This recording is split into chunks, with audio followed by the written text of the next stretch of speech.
Bismillahirrahmanirrahim. Assalamualaikum warahmatullahi wabarakatuh. Alhamdulillahirabbil alamin wa bihi nasta'in wa ala umuri waddin. Walhamdulillahilladzi arsala rasulahu bil huda wa dinil haqqi yudhhirahu 'ala dini kullih. Alhamdulillahilladzi hadana li hadha wa ma kunna linahtadiya lawla an hadana Allah. Asyhadu an la ilaha illallah wa asyhadu anna Muhammadan abduhu wa rasuluh. Allahumma shalli ala Muhammad wa ala alihi wa ashabihi ajma'in. Subhanaka la ilma lana illa ma 'allamtana innaka antal alimul hakim. Amma ba'd, Bapak Ibu rahimakumullah. Mari kita bersyukur kepada Allah Subhanahu wa taala dengan sebenar-benarnya syukur, yaitu dengan kita mengucap segala puji hanya milik Allah Subhanahu wa taala. Kemudian kita melaksanakan perintahnya, kemudian kita melaksanakan yang sunnah, kemudian kita berbuat baik. Maka ihsan berbuat baik Bapak Ibu ini tidak ada batasnya. Selama kita tidak merugikan orang lain, tidak merugikan manusia, dan itu baik, maka disebut dengan ihsan. Termasuk pengajian kita malam hari ini juga merupakan perbuatan ihsan. Okay? Perbuatan ihsan. Kalau secara pengertian ihsan itu antara Allah ka'annaka tarah fa in lam takun tarahu fa innahu yaraka. Di mana kita berada kita mengingat Allah. Dimanapun mau dilihat orang kita mengingat Allah, dalam kita sendiri kita mengingat Allah, di masjid kita mengingat Allah, di kamar yang sempit kita mengingat Allah. Artinya ketika kita mengingat Allah, di situ hadirlah muraqabatullah. Kita senantiasa diawasi oleh Allah Subhanahu wa taala.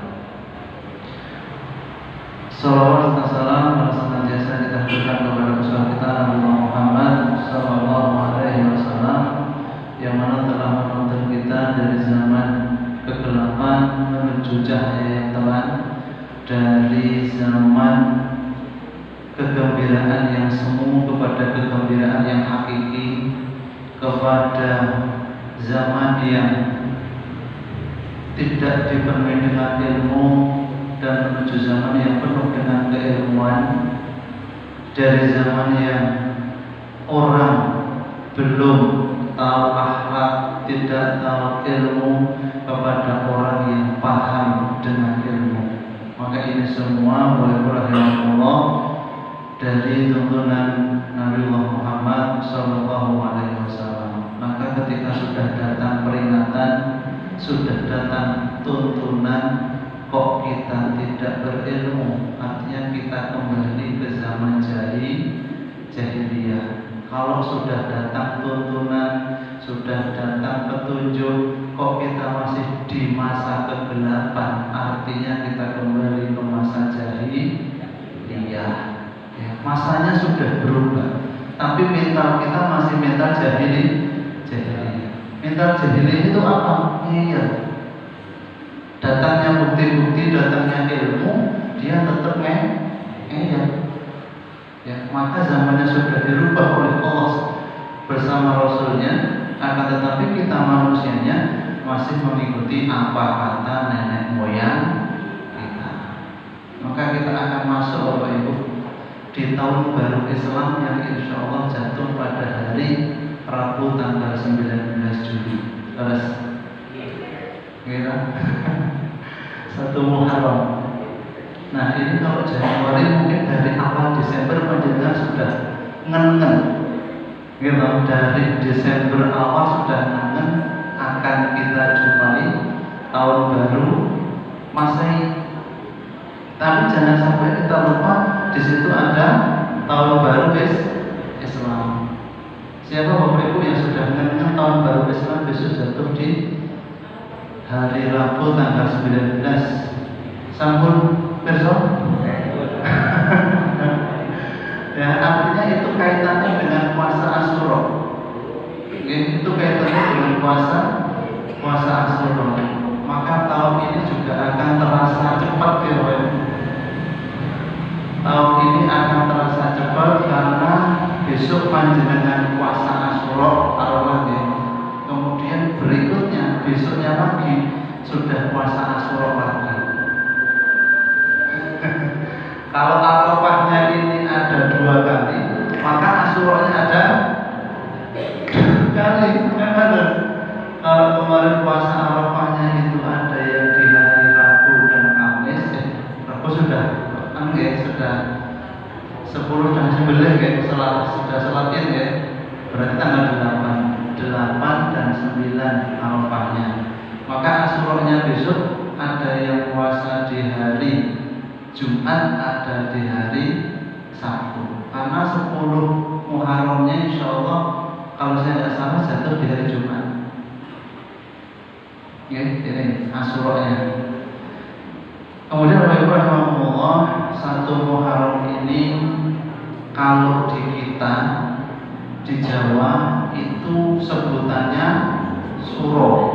Terus nih, Suro. Nah, apakah tradisi Suro? Apakah tradisi yang ada di tanggal 1 Suro ini akan kita ikuti, yang itu mencerminkan perilaku jahiliyah sebelum Allah menuntun kita melewati Rasulullah Muhammad? Karena di bulan Suro ini yang saya tahu banyak sekali perbuatan-perbuatan kesyirikan, banyak terjadi perbuatan-perbuatan yang itu menyekutukan Allah. Terus padahal Allah sampaikan bulan Muharram itu adalah syahrullah, bulannya Allah. Tapi kita penuhi dengan kesyirikan di bulan Suro. Sebelum masuk ke situ, Allah, sejarah dari penanggalan Islam ini bermula dari Abu Musa al-Asy'ari. Nanti kalau saya salah tolong dibenarkan karena ini maklumat sabiqah, pengetahuan yang sudah lama. Kalau tidak salah dari Abu Musa al-Asy'ari ketika berkirim surat. Jadi ketika Abu Musa al-Asy'ari berkirim surat kepada Khalifah Umar bin Khattab, itu hanya tertera tanggal dan bulan. Jadi surat menyurat di kala itu hanya tertera tanggal dan bulan. Jadi tidak ada tahunnya.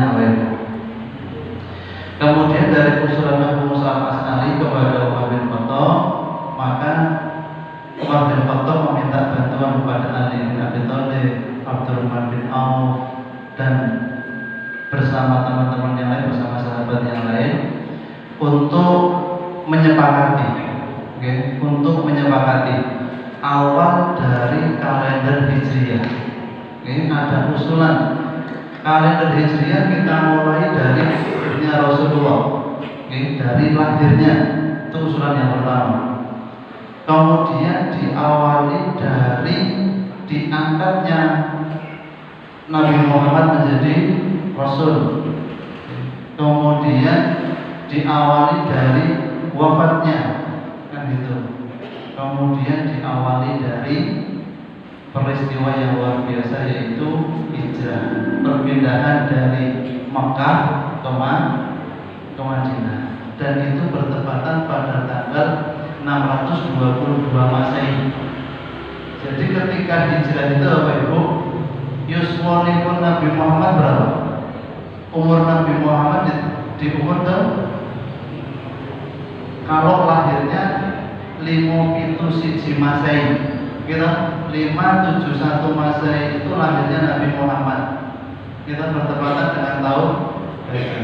Kalau hijrahnya itu tahun 622,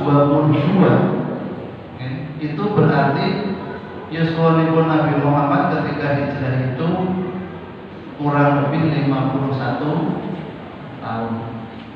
51 tahun Rasulullah berhijrah dari Makkah ke Madinah. Maka pendapat yang diterima adalah pendapat dari Ali bin Abi Thalib, yaitu penanggalan Islam dari peristiwa hijrahnya Nabi dari Makkah ke Madinah. Nah, setelah tahunnya sudah ketemu, mereka rembukan lagi. Kemudian diawali dari bulan apa? Diawali dari bulan Bulan apa? Kan gitu. Karena hijrahnya itu kalau nggak salah di bulan Rabiul Awal. Apa kita mulainya Rabiul Awal menjadi tahun barunya Islam? Kemudian Umar sebagai khalifah waktu itu tidak menerima usulan itu karena persiapan untuk berhijrah itu sudah dimulai dari akhir bulan Zulhijjah. Sudah dimulai persiapan untuk berhijrah ke Madinah itu sudah dipersiapkan dari akhir bulan Zulhijjah. Maka sepakatlah di bulan Muharram menjadi awal bulan dari tahun Hijriah. Maka disepakati Muharram. Itu atas kesepakatan para sahabat. Kemudian Bapak Ibu rahimahullah, apa sih arti daripada Muharram itu? Muharram seperti Makkah itu juga tanah haram. Haram itu ada punya 3 arti. Satu, diharamkan. Karena di bulan Muharram itu diharamkan untuk berperang. Diharamkan untuk berperang. Sehingga kalau ini bulan setelah haram itu dilarang, arti yang lain adalah suci. Maka tanah haram adalah tanah yang suci. Kemudian yang ketiga, pengertian haram adalah mulia. Jadi tanah haram itu tanah yang di situ dilarang kemaksiatan, di antaranya adalah dilarang perang. Kemudian tanah yang suci, kemudian tanah yang mulia. Maka bulan Muharram ini Bapak Ibu ini diharamkan. Ibaratnya yang diharamkan, dilarang untuk berbuat dosa. Karena ketika kita melakukan dosa di bulan Muharram dan 3 bulan haram yang lain, maka nanti kita sebutkan 4 bulan haram, arba'atun hurum. Yang 3 itu berderet berurutan, yang 1 terpisah. Dari bulan Zulqa'dah, Zulhijjah, Muharram, yang 1 kental sendiri. Di antara Jumadah Tsaniyah dan Sya'ban, yaitu Rajab. Jadi 4 bulan haram itu.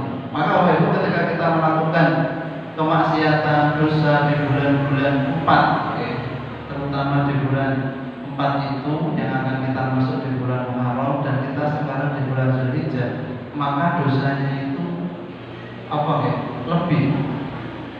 lebih banyak kita menerima dosa kalau kita melakukan kemaksiatan di 4 bulan haram itu. Dan ketika kita melakukan ketaatan, itu juga pahalanya berlipat.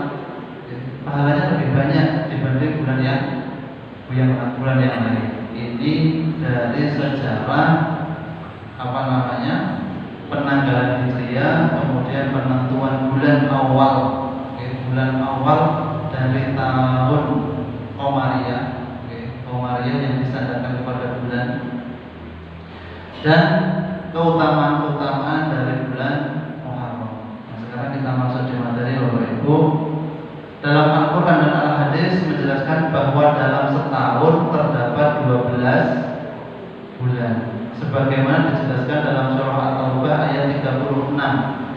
A'udzubillahi minasyaitonirrajim. Inna iddatasyuhuri 'indallahi 12 syahran fi kitabillahi yauma khalaqas samawati wal arda minha arba'atun hurum. Surah At-Taubah ayat 36. Sesungguhnya bilangan bulan pada sisi Allah adalah 12 bulan dalam ketetapan Allah di waktu Allah menciptakan langit dan bumi. Di antaranya 4 bulan haram, yaitu bulan yang suci, bulan yang mulia. Itulah ketetapan agama yang lurus. Maka janganlah kamu menganiaya diri kamu dalam bulan yang 4. Artinya menganiaya kita berbuat dosa, berbuat maksiat di 4 bulan. Kemudian dijelaskan lagi dari hadis riwayat Bukhari Muslim, Az-zamanu qad istadara ka hay'ati yawma khalaqa samawati wal ard. As-sanatu isna asyara syahran minha arba'atul hurum. Arba'atul hurum, ketika kita mendengar arba'atul hurum, di benak kita sudah terbayang Zulqa'dah, Dzulhijjah, Muharram, Rajab. Salah satu mutawaliyah, Zulqa'dah, Dzulhijjah, Muharram. Wa Rajabu mudhar alladhi baina Jumada wa Sya'bana. Rawahu Bukhari Muslim. Tadi di ayat di surah At-Taubah tidak disebutkan nama bulannya.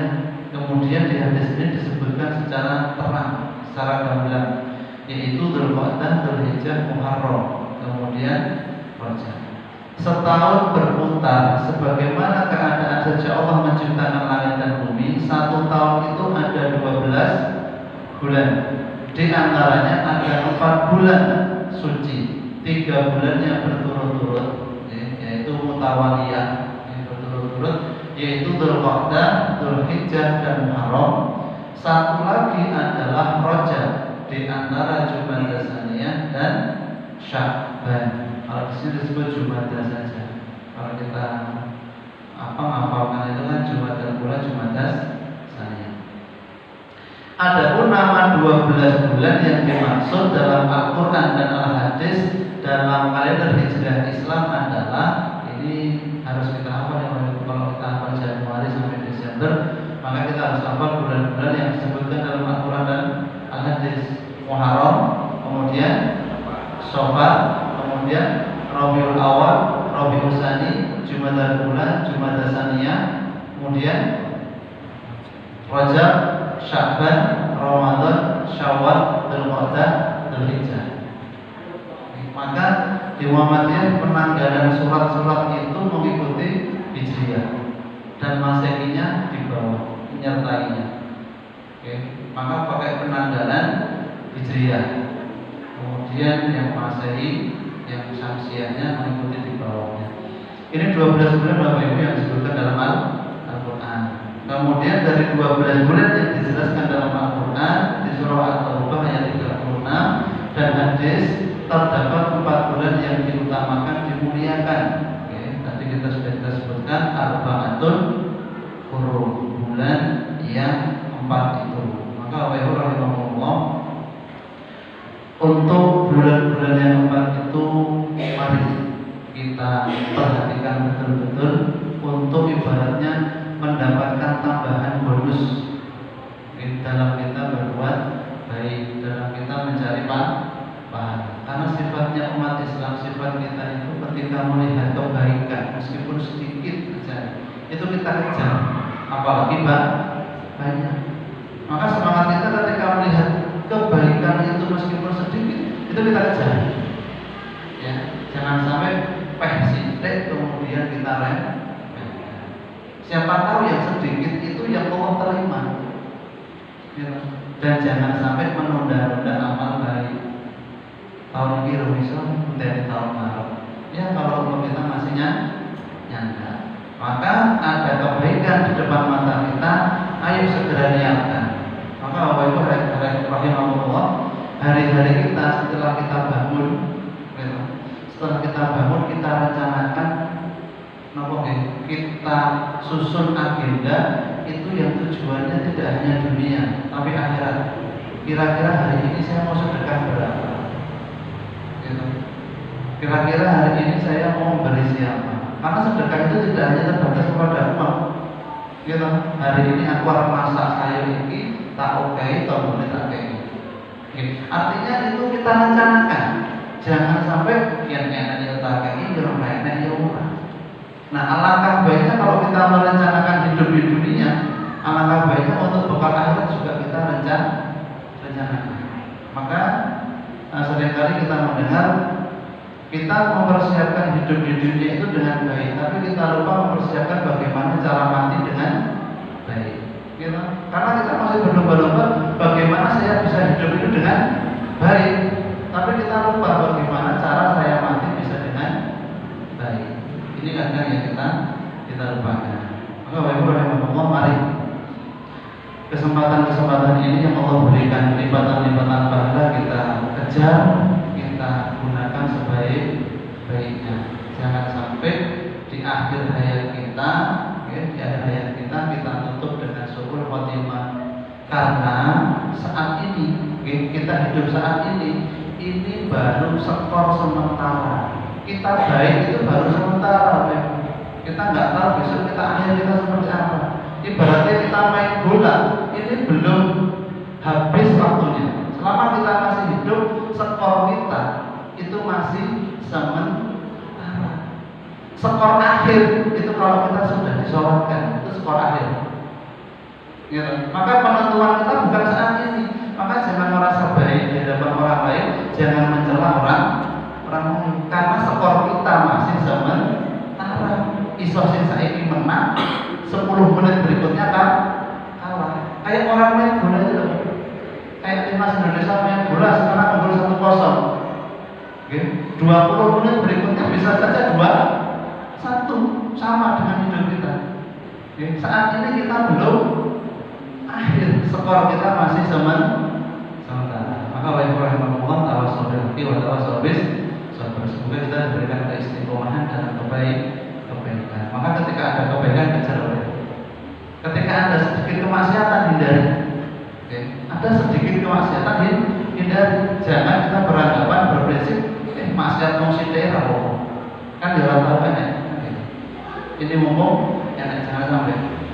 Maka ketika ada kemaksiatan sedikit kita hindari, ketika ada kebaikan sedikit kita kejar. Maka wahai rahimahullah, kalau hari-hari kita disibukkan mencari kebaikan, kita akan lupa dengan yang namanya kemaksiatan. Tapi kalau hari-hari kita ini kosong, maka disampaikan inna sababa wal qaraba wal jiddata mafsadatun lil mar'i ayyi mafsadatin. Masa muda duit waktu longgar. Mesti jurusannya maksiat. Ini yang bilang bukan saya. Maka prinsipnya itu inna sababa masa muda itu di mana kita masih kuat-kuatnya. Kita masih kuat-kuatnya untuk makan, untuk minum. Kemarin di Asia kita sampaikan gitu. Makan apa saja masih kuat, gitu. Dari mentos yang atas masih pedas, dari balung ketek juga masih pedas. Kurang trimoni bapak ibu, kuping gajah loh yang coklat. Padahal kuping gajah itu kan besar, itu ya tetap kita gigitnya gitu. Itu kurang trimoni, gitu. Kuping gajah sih dicoklat. Nah ini bapak ibu rahimahullah.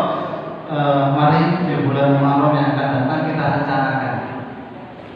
Kalau piknik saja kita rencanakan dengan baik, maka pahala-pahala, agenda-agenda atau hari-hari yang Allah berikan keutamaan, mari kita rencanakan.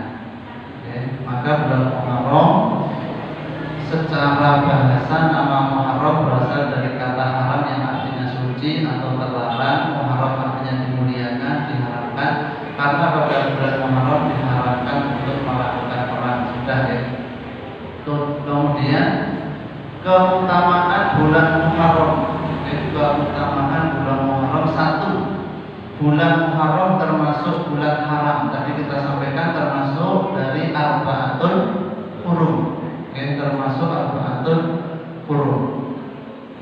Kemudian yang kedua, bulan Muharram dinamakan Syahrullah. Ini berdasarkan sabda Rasulullah, afdhalus siyami ba'da Ramadan Syahrullahil Muharram, rawahu Muslim. Puasa yang paling baik, paling utama setelah Ramadan adalah puasa di bulan Allah, yaitu bulan Muharram. Bapak Ibu rahimahullah, bulan puasa di bulan Muharram ini perintahnya lebih dulu. Lebih dulu perintah puasa bulan Muharram dari puasa Ramadan. Jadi sebelum ada perintah puasa Ramadan, umat Islam sudah diperintah untuk puasa Asyura. Itu dulu wajib. Rasulullah menyampaikan untuk berpuasa Asyura. Kemudian datanglah perintah untuk puasa Ramadan. Nanti dijelaskan hadisnya di bawah.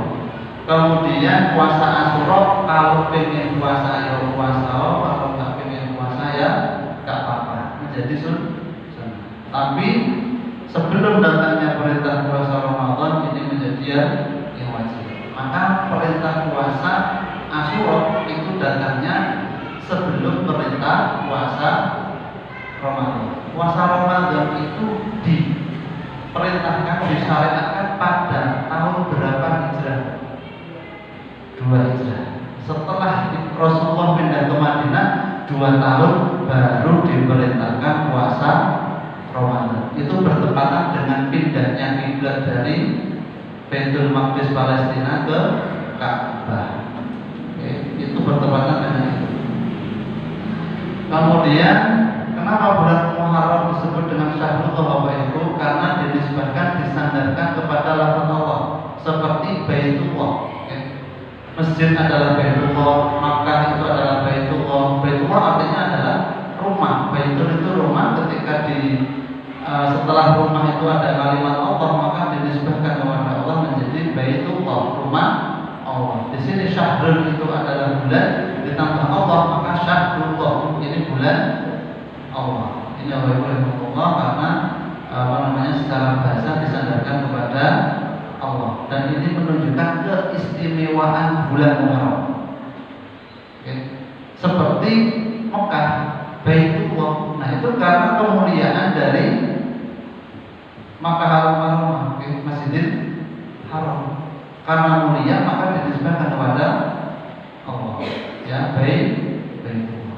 Kemudian keterangan yang lain, apa hikmah bulan Muharram disebut dengan Syahrullah? Padahal semua bulan adalah milik Allah. Terus semua bulan 12 bulan itu juga milik Allah. Tapi kenapa di bulan Muharram ini disebut dengan Syahrullah? Kemudian jawabannya adalah disebut demikian karena di bulan Muharram ini Allah mengharamkan pembunuhan. Juga bulan Muharram adalah bulan pertama dalam setahun. Ini dalam syarat Sunan An-Nasa'i. Tuh, karena diperintah menjadi mulia, dinisbahkan kepada Allah karena bulan pertama untuk masuk di tahun baru. Maka Allah, refleksinya adalah ketika kita besok masuk bulan Muharram, kemaksiatan sing katut. Saya yakin kalau disengaja sudah tidak ada yang disengaja berbuat maksiat. Tapi kalau dosa-dosanya itu tersenyatan sing katut, besok dikereki sebelum kita masuk bulan Muharram. Artinya betul-betul masuk bulan Muharram kita harapkan diri kita untuk katutan sing tesih boten sae. Kalau bahasa Arabnya tajdid dunia, memperbaiki niat lagi, memperbaiki niat urip. Jadi kalau selama ini kita mendapatkan bagaimana baik hidup di dunia, kita tambah kesemangatan bagaimana kita hidup di akhirat itu lebih baik. Maka merencanakan kebaikan-kebaikan untuk akhirat. Yang ketiga, Bapak Ibu, bulan Muharram memiliki hari yang mulia dan dimuliakan oleh para pemeluk agama. Artinya ini langsung artinya saja. Dari Abdullah bin Abbas radhiyallahu anhu diriwayatkan bahwa ia berkata, ketika Rasulullah SAW berpuasa pada hari Asyura dan menyuruh para sahabat juga berpuasa, lalu mereka para sahabat berkata, wahai Rasulullah, hari Asyura itu adalah hari yang diagungkan oleh orang-orang Yahudi dan Nasrani. Ini hadis riwayat Muslim. Ini ketika Rasulullah memerintahkan untuk puasa Asyura, para sahabat ada yang memberikan pendapatnya bahwa tanggal 10 itu orang Yahudi dan Nasrani juga memuliakan. Sebabnya apa dimuliakan? Nanti di hadis berikutnya. Ya. Maka Rasulullah punya rencana. Rencananya apa? Kita biar berbeda dengan Yahudi dan Nasrani, kita tambah lagi tanggal 9-nya. Kalau gitu, kalau menyamai Yahudi dan Nasrani tahun depan, tahun besok poso hari tanggal 9. Tapi sebelum terlaksana puasa tanggal 9, Rasulullah sampun wafat. Di hadis berikutnya Bapak Ibu dari Bukhari yang diriwayatkan Bukhari, dari Ibnu Abbas radhiyallahu anhu diriwayatkan bahwa ia berkata, ketika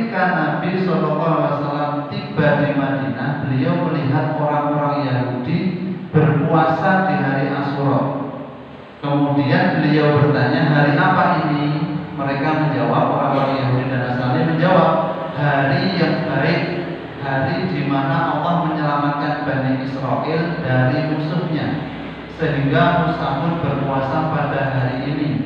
Nabi bersabda, kami kaum muslimin lebih berhak menghormati Musa daripada kalian, wahai Yahudi dan Nasrani. Kemudian Nabi berpuasa dan memerintahkan para sahabat untuk berpuasa. Maka rahimahullah, tanggal 10 Muharram itu menurut hadis ini adalah diselamatkannya Nabi Musa dari kejaran Fir'aun.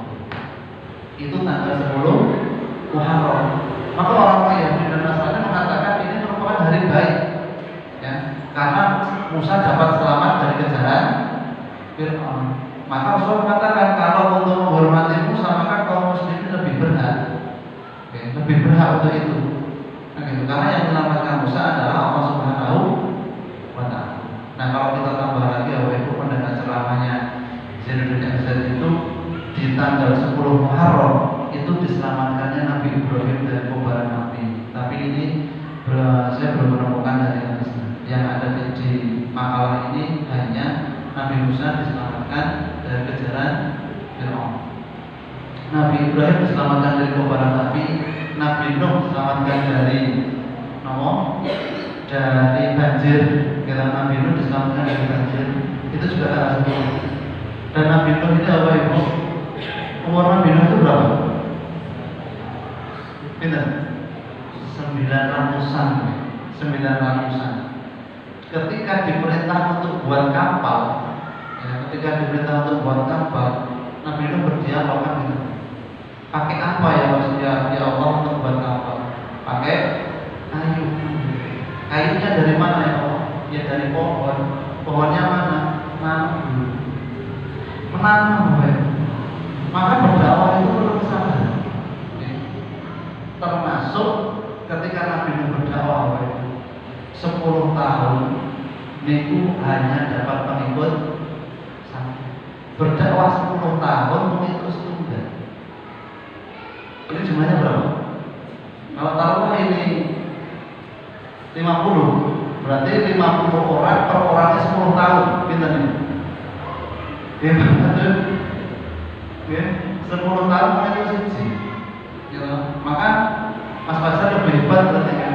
Besok ibu-ibu alam kumis pengawasan yang datang banyak. Kalau Nabi ngomong ke 10 tahun ngomong teko ngomong ke 20 tahun sing teko yang sing dakwah kula lan panjenengan tak kira mutung. Ya Allah 10 tahun dakwah itu ngurus siji betul ya. Ini diudahan. Makanya dalam sabaran dari Nabi termasuk ketika akan terjadi banjir itu Nabi juga memanggil putranya yang bernama sinten putra Nabi Nuh? Kan'an, yang bernama Kan'an untuk naik bersamanya warkam ma'ana untuk naik ke kapal bersama kami, bersama bapaknya, bersama saya. Tapi apa kata Kan'an? Sa'awi ila jabali yasimuni minal ma. Kita apa itu? Aman yang seperti ini saat ini banyak atau sedikit? Ketika orang tuanya sudah masuk kapal al-manar, tapi anaknya masih keleleran di pinggir jalan, masih nggak tahu terang berangkat di mana banyak. Sampun panggil, kalian sampun panjenengan panggil atau dibiarkan? Okay. Kalau Nuh dipanggil, ya dipanggil. Ketika al-manar itu menjadi bahtera penyelamat, yang sudah menjadi tempat menyelamatkan kita. Kalau anak kita belum hadir di sini, jadi cari, gitu. Kita ajak untuk bersama-sama dalam kebaikan. Ini Bapak Ibu dari peristiwa tanggal 10 Muharram. Kemudian amal ibadah yang disyariatkan, jangan sampai kita melakukan amal ibadah tapi di situ tidak ada tuntunannya di bulan Muharram. 1. Perbanyak puasa pada bulan Muharram, dan Ashhurul Hurum yang 4, Zulqa'dah, Dzulhijjah, Muharram, Rajab. Dan puasa Muharram merupakan puasa sunnah yang paling utama setelah puasa Ramadan berdasarkan hadis hadis riwayat Muslim an Abi Hurairah radhiyallahu anhu qala Rasulullah sallallahu alaihi wasallam afdhalus siyami ba'da Ramadan syahrul muharram wa afdhalus sholati ba'da fardhu sholatul lail.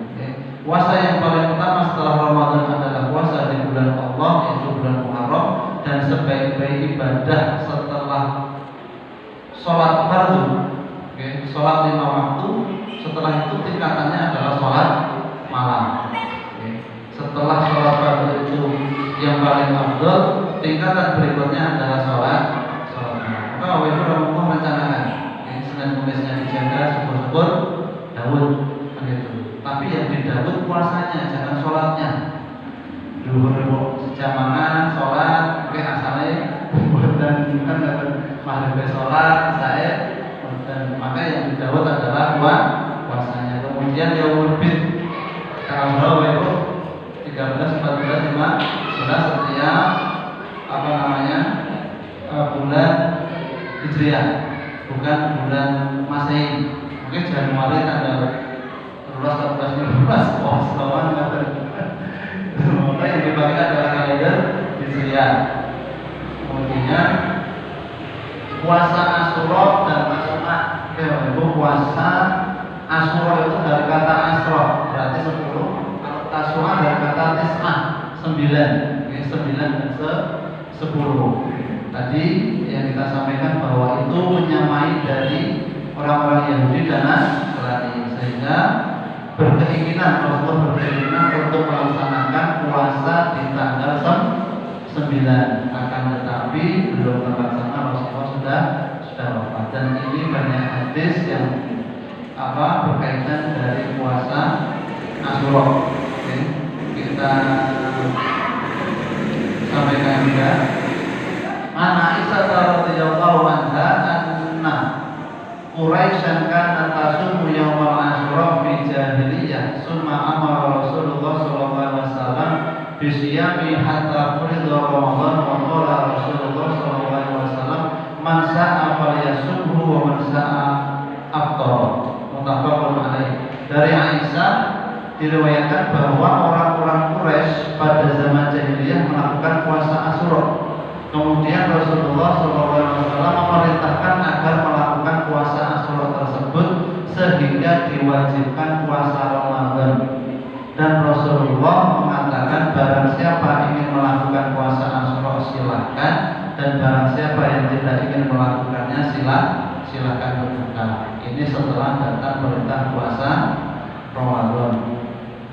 Kemudian di hadis yang lain dari Ibnu Abbas diriwayatkan bahwa ia berkata, saya tidak pernah melihat Rasulullah SAW membiasakan berpuasa suatu hari yang lebih diutamakan dari yang lain kecuali hari ini, yaitu hari Asyura. Jadi Rasulullah betul-betul memperhatikan. Kalau kita betul-betul mencintai sebagai umatnya, maka kita ikut apa yang dilakukan oleh Rasulullah. Kemudian dari yang lain dari Hafsah diriwayatkan bahwa ia berkata ada 4 perkara yang tidak pernah ditinggalkan oleh Nabi. Ada 4 amalan ibadah yang tidak pernah ditinggalkan, yaitu puasa Asyura tanggal 10 Muharram dan 3 hari setiap bulan. Tadi sudah kita sebutkan ayat 13, 14, 15. Kemudian sholat 2 rakaat sebelum subuh. Ini ada kebaikan dikejar. Sifat kita ketika ada kebaikan dikejar, ketika ada kemaksiatan kita tinggalkan. Kemudian di hadis yang lain dalam lafaz ini yang menerangkan bahwa Rasulullah belum sempat berpuasa tanggal 9 sudah wafat. Jika saya panjang umur sampai tahun depan, niscaya saya akan berpuasa pada hari ke-9, yakni hari Asyura. Ini lafaz yang lain dari sebuah hadis. Kemudian Abu Ali mengatakan hadis diriwayatkan oleh Ahmad Ibnu Yunus dari Ibnu Abi Zaid dengan tambahan karena beliau takut ketinggalan puasa Asyura. Ini Rasulullah terkait perhatian Rasulullah kepada puasa 10 Muharram. Nah, kemudian bagaimana cara melaksanakan 9-10 monggo, atau 10 saja juga boleh. Kan itu semuanya ada keutamaannya. Tanggal 9, 10 menyelisih 9-nya menyelisih Yahudi dan Nasrani, tanggal 10-nya saja karena Allah memerintahkan untuk berpuasa di tanggal 10 Muharram ini. Maka tidak ada ibadah-ibadah yang tanpa adanya dasar. Dan di bulan Suro di mana Allah memberikan peningkatan pahala, memberikan pahala yang banyak, jangan sampai malah kita lakukan sebaliknya. Kita bukannya tambahan pahala yang banyak, tapi malah dosa yang banyak karena ada kesirikan. Dan itu semuanya di bulan Suro, memberikan sesaji, kemudian mandikan terus dan sebagainya di Suro, karena di bulan Suro. Maka itu rahimahullah, mari kita mengikuti tradisi jahiliyah atau tradisi yang sudah Allah berikan ilmu lewat Rasulullah Muhammad. Kalau kita sudah ingin maju bersama Rasulullah yang diterangi dengan cahaya ilmu, sudah tidak lagi dengan kegelapan, maka sami'na wa ata'na dengan perintah-perintah Rasulullah. Jangan sampai kita taat tapi yang kadang masih ada kesirikan. Kalau masih ada kesirikan, tinggalkan, karena tidak akan diampuni dosa syirik sebelum kita taubatan nasuh. Betul-betul meninggalkan kesirikan. Kalau masih ada kesirikan, amal ibadah kita ini musbro, karena ada kesirikan dalam hati. Maka Bapak Ibu yang dapat kami sampaikan pada kesempatan malam hari ini, semoga kita betul-betul diridhai oleh Allah, kemudian dijaga oleh Allah dari kemaksiatan dan diberikan kemudahan untuk taat kepadanya sampai akhir hayat kita, sampai kita menemui skor kita yang hakiki, bukan skor sementara. Kata jika ada salah kata, mohon maaf yang sebesar-besarnya. Assalamualaikum warahmatullahi wabarakatuh.